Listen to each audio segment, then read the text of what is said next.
Good afternoon, everybody. Uneducated economist here. So I was just reading this article. It's not an article, I'm sorry. I was just reading the speech coming from the Federal Reserve. Christopher Waller, I believe, is the person who had given this speech. And it's quite interesting what the Federal Reserve is trying to say. Like, we have inflation going rampant, right? They have admitted this. Inflation is going crazy and that they need to do something about it.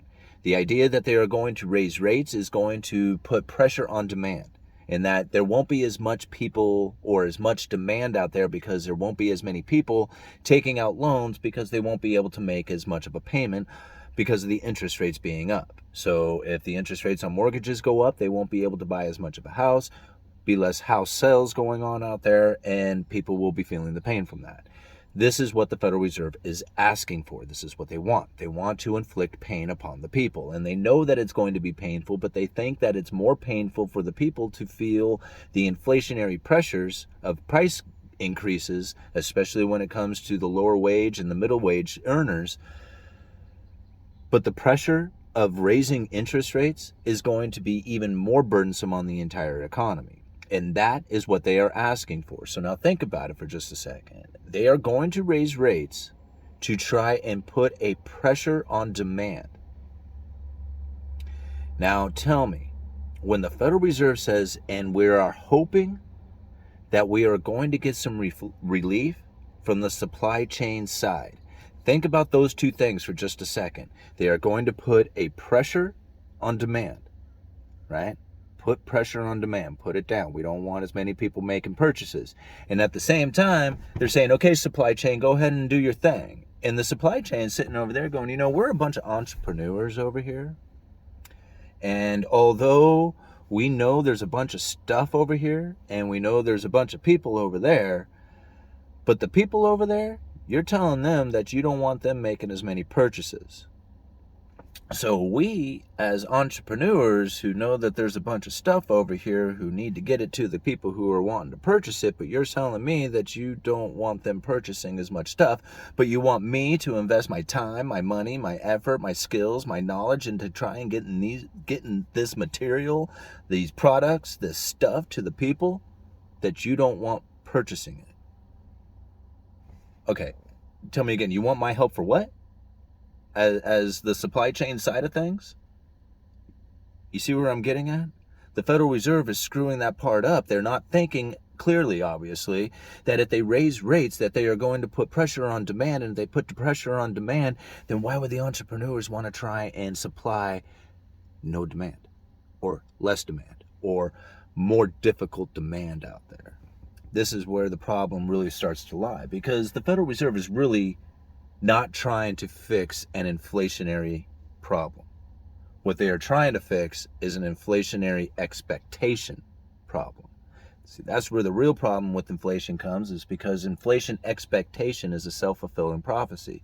Whether you think the prices are going to go up or down. Right now, we're experiencing the inflation expectation of higher prices, but it works completely the opposite way as well. If you are in anticipation, or you are actually seeing prices going down month after month after month, tell me, how likely are you going to go and make a purchase today when you are anticipating of being able to buy it for a cheaper price going into the future?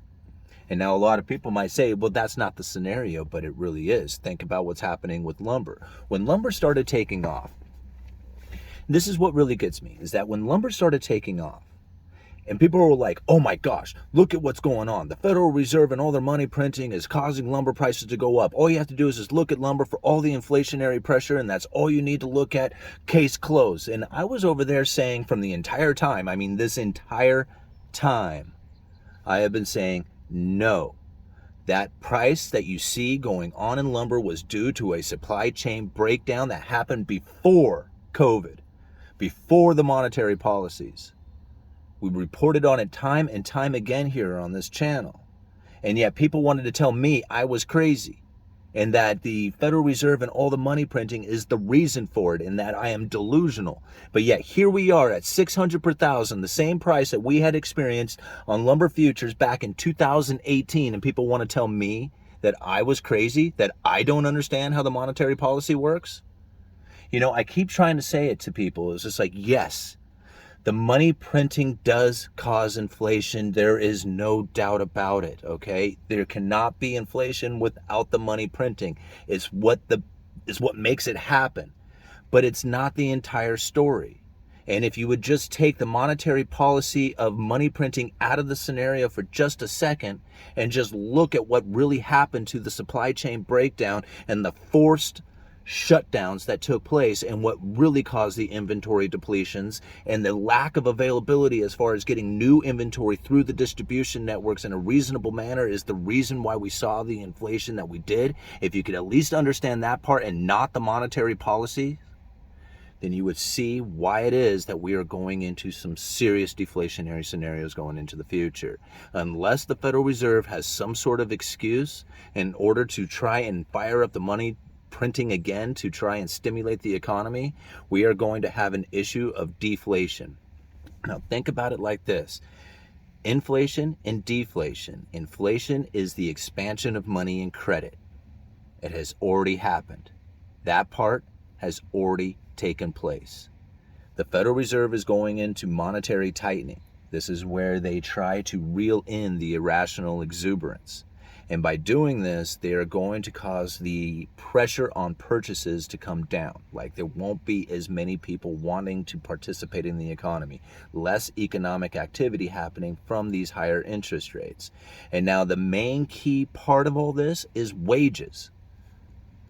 When you have 2 jobs for every 1 person looking for one, the jobs that are out there are going to start paying higher wages in order to attract that employee. Once that has happened, the input cost going into that business goes up, and the prices of everything that they produce or serve is going to go up along with it. The Federal Reserve wants to shut that thing down. That idea that the wages are going to continue to go up. They are going to try and take the jobs out of the system.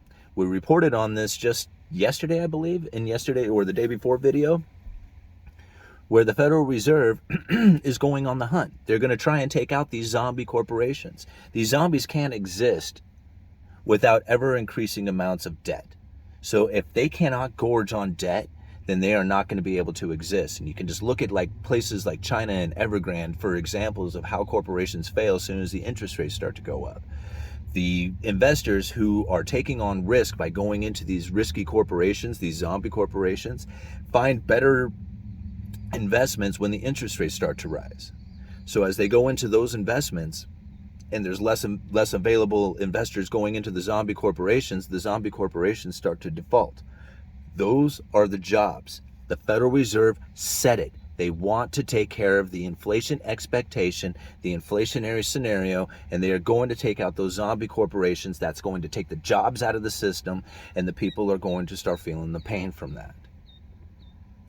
I mean, if you happen to work for, I will go and find the link to that article that we had reported on. I think it was in yesterday's video, and I'll put it in the description of this video as well. Yeah, I mean, just think about some of the things that I've said on my channel here for the longest time. I mean, they really, like, lumber has been the major indicator for me. When I saw that run up to $1,700 per thousand and everybody called out the Federal Reserve saying it was the monetary policies and the money printing that was causing it, I knew they were wrong. And now that we're at 600 per thousand, I know my theories are right. I mean, they're not all right. They're not exactly right, but you know, I nailed lumber pretty good. And being this close to the industries, having this, because I work retail sales. I do lumber sales for a living. I talk with vendors, I talk with the distribution networks, I talk with mills. You know, there's very few people who have the insight into the lumber industry like I do. Now, granted, if you're a broker who's dealing with, you know, hundreds of contracts every single day, then you probably have a view much different than what I have as well. But I'm at the retail end. I get the phone calls. I know what people are looking at the ground level, and I don't see lumber going up. Lumber is going to remain low for at least until the middle of summer, which is a very interesting kind of timing for lumber, considering that it's the middle of the building season, tight inventory levels.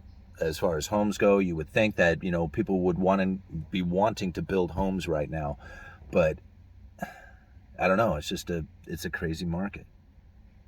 Crazy times out there. Okay. I'm babbling now. Uneducated economist. You guys let me know.